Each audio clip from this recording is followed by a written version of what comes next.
Good day of work out there at the practice field. Can start to feel the excitement on campus for homecoming. The bonfire Monday night certainly kicked it off, and I think as our players and our staff are moving around campus, there's a little bit of a buzz this week, which is it's fun. I think they're excited to see a really good football game on Saturday and enjoy all the things that go on for homecoming around that game. Any questions? Kyle, you've talked before about the maturity of the team and not getting caught up in all that stuff. What do you see from them that you know they kind of enjoy it but don't get caught up in it? I can only judge it by the way they work.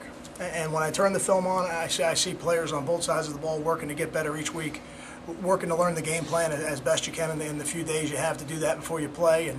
And been very pleased with the attentiveness in the meetings, the attention to detail on the field, the want to in terms of how they want to be coached. So it's been good.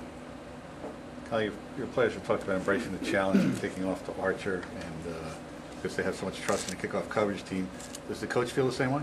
Absolutely. Yeah, I think we had a great challenge in front of us a couple weeks ago against Connecticut. They have a really fine returner, and I thought our kickoff coverage did a good job. And we think we've got talented players on there, guys that can run, and I would be disappointed if they weren't excited about the challenge. So I think we all are. We know he's a great player and certainly a tremendous playmaker, and we got to try to do everything we can to minimize his effect on the game. Does that mean you're willing to kick to him? Absolutely. Okay. Oh yeah, I think every game you go into, you have to have your menu of kicks available to you, and certainly what we've done in the past is what we'll have this week. Coach, you mentioned turnover differential and how much that points to success on Monday. You said that. Is there anything specific schematically that you guys are doing to have that turnover differential, offense and defense, or is that just preaching it every day and it getting in the kids' heads? I don't think it's schematic. I do think it's part of your fundamentals, your fundamental drills that you do. But as I've said before, I think most teams around the country, I'd be surprised if you found one that didn't do ball security drills and ball disruption drills, as we call them here. I think the difference for us this year, the reason we've been able to be as successful as we have so far is the players buy into it. The players really embrace it. And like anything else, when the players embrace it, they have a little more attention to detail in everything they do, and they do it a little bit better. So we've done a good job with that. I think the leadership on our team has embraced it, and that has helped the younger guys understand the importance of it. And certainly when you get to this point in the year and you can point to statistics like that, I don't know that there's anybody in that locker room that doesn't believe it at this point. Well, Cal, could you talk about Leonte in embracing his role? It's a highly talented high school guy coming in and embracing the special teams role. Leonte is an extremely talented young player who happens to be in a position group where there's a lot of talented players, and he has found a way to help this team win football games. And to his credit, he's such an unselfish person. He's not concerned with where that is. He's not a player who says, I only want to do this if I do this. Leonte said, I want to help this team in any way I can, and he's made a big impact for us on special teams, and he's going to have a great career here going forward.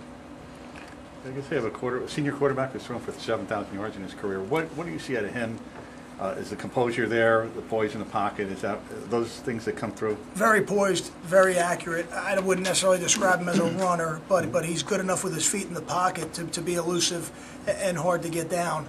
And when you get to that point in your career, the offense comes much easier to you. And this is the second year in this system, and you can see that he's much more comfortable. A very accurate passer. He does a good job.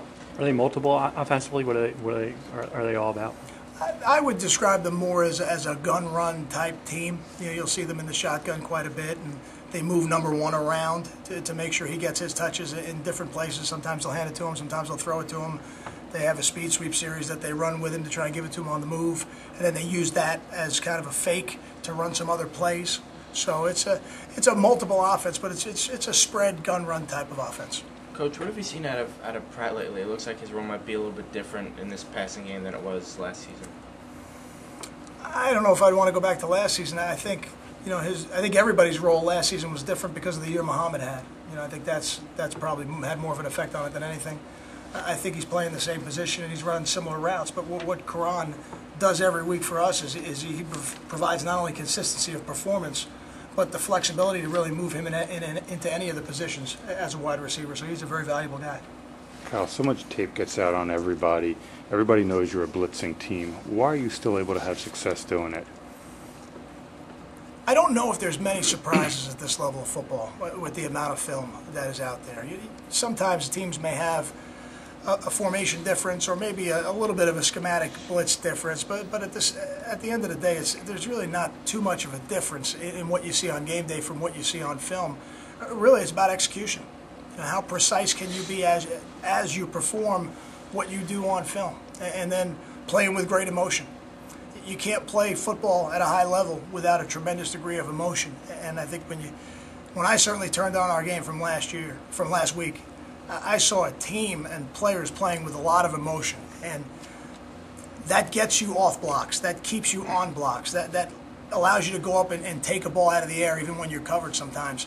Those are the things that make a difference. The scheme is good, and we have a very sound scheme, but it's talented players playing with great emotion. That's what really separates it. Is there a challenge? Time for two more. Is there a challenge to keep that emotion up week by week to make sure that defense plays as successful as possible? I think it's a challenge for every team in the country. I think this team understands the urgency of being 1-0, and we've talked about why. We've lived through some games where we didn't have that, and we needed it. And I think this team has learned we need to have our urgency level and our emotional level every week. Is this the first time that you can remember being around a team where 3 tight ends are contributing on a weekly basis? And what kind of luxury is that to have 3 guys all doing something each game? I've had that experience before. This is the first time I've had that experience here. We had Clark and Sammy. They got a lot. There was 2 of them at one point. But to have 3 all contributing at the same time it would be a luxury if Michael Burton was still playing. Now it's a necessity. That's really how I would describe it. So those guys need to be contributors every week because in some ways they're taking over Michael's role at the fullback spot. Thanks, Chris. Thank you.